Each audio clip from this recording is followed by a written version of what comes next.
Only around 90 people live in this city, but when I visited, it honestly didn't feel silent at all. In fact, it felt way more crowded than I expected. Mdina is known as the Silent City, but the real question is it actually worth your time? In this video, I'll show you exactly what it feels like to visit Mdina, and whether this tiny medieval city is truly a must-see or just overrated. When I first walked into Mdina, the first thing I noticed was how quiet everything felt compared to the rest of Malta. It almost feels like the city is frozen in time, with no cars and almost no noise around you. Walking through the narrow streets, with the golden stone buildings and empty corners, felt completely different from anywhere else on the island. Even though Mdina is very small, the atmosphere is what really stands out. It's one of those places where it's not about what you do, but how it makes you feel. Mdina is located right in the center of Malta, so getting here was actually much easier than I expected. From places like Valletta, Sliema or St Julian's, it only takes about 20 to 30 minutes, which made it super easy to fit into my day. When I visited, it didn't feel like a full-day destination at all, but more like a short stop you can easily add to your itinerary. It's one of those places you can visit without over-planning it at all.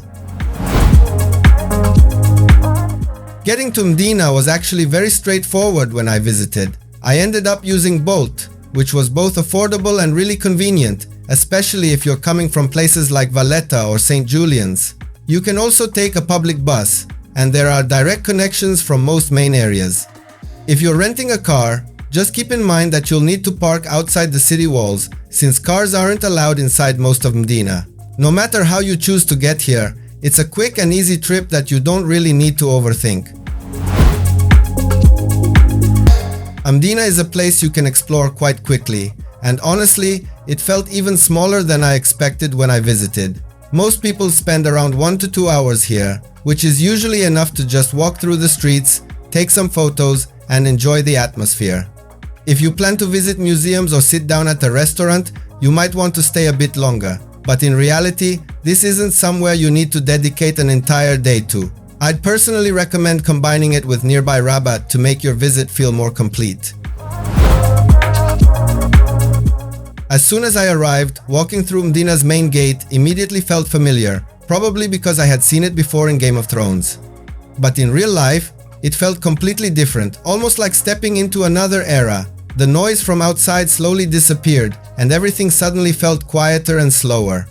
Right after passing the gate, I found myself surrounded by narrow streets and historic buildings that instantly set the tone for the entire experience. As I kept walking through Mdina, everything started to feel calmer and almost unreal compared to the rest of Malta. The narrow streets, built with warm golden stone, reflected the sunlight in a really nice way. What stood out to me the most was how quiet everything was, with no traffic and almost no noise around. I kept noticing small details everywhere, from traditional doors to hidden corners that felt perfect for photos. The best part was just walking without a plan and letting the city surprise me. As I explored more of Mdina, I came across a few spots that really stood out along the way. St Paul's Cathedral was probably the most impressive, especially right in the main square. Not far from there, I reached Bastion Square, which turned out to be one of the best views in Malta. I also noticed places like the Mdina Dungeons and the National Museum of Natural History, especially if you're interested in history. But honestly, what made Mdina special for me wasn't just the landmarks, it was the small details along the way. Things like traditional balconies, old doors, and quiet alleys started to become part of the experience. Even spots like Mdina Glass or the city walls felt more interesting because of the overall atmosphere. I also found a few hidden corners that many people just walk past without even noticing. Almost every turn felt slightly different, even in such a small city. In the end, it didn't feel like a place where you just check off attractions, but more like a place you simply experience. One of the highlights for me was the view from the city walls, especially around Bastion Square. When I got there, I wasn't really expecting much, but the view actually turned out to be one of the best in Malta. You can see a huge part of the island stretching out in front of you, which made it one of my favorite spots for photos, especially around golden hour. I also noticed it gets quite busy during the day, so coming early in the morning or later in the afternoon makes a big difference. I stopped at one of the cafes in Mdina, and what really stood out to me wasn't the food, but the setting itself. Sitting in a quiet courtyard or on a terrace with those historic surroundings felt much more special than what was on the table. The prices were a bit higher than in other parts of Malta, which honestly felt fair for the location. It's a great place to slow down and take a break, but probably not where you'd go if you're looking for a budget meal. Another thing I didn't expect was just how small Mdina actually is. When I visited, I felt like I had seen most of it much quicker than I imagined. It also felt much quieter than other popular places in Malta, especially later in the day. There isn't a long list of things to do here, which might surprise some people.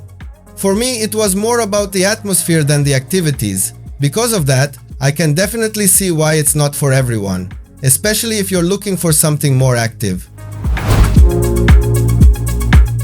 When I visited Mdina, I quickly realized that timing makes a big difference here. During the middle of the day, it can feel surprisingly busy with tour groups, which takes away from that silent city feeling. But when I came earlier in the morning and later in the afternoon, it felt completely different. Much quieter, slower, and a lot more enjoyable. If you really want to experience Mdina the way it's meant to feel, timing it right is key. So would I recommend visiting Mdina? Honestly, yes, but it really depends on what you're looking for. If you enjoy history, architecture, and quiet atmosphere, this place feels really unique and different from the rest of Malta. I especially liked it for photography and just walking around without any rush. But if you're expecting a lot of activities or something more lively, it might feel a bit too quiet for you. For me, it's one of those places that's absolutely worth seeing once, but not somewhere you need to spend a lot of time. Mdina may be small, but when I visited, it felt completely different from anywhere else in Malta. It's not the kind of place where you stay all day, but it's one of those places that stays with you even after you leave.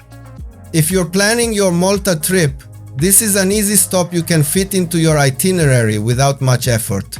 But for me, it's really about the experience rather than the things you do here. So, would you visit Mdina after seeing this? Let me know in the comments. And if you want more honest travel guides like this, don't forget to subscribe.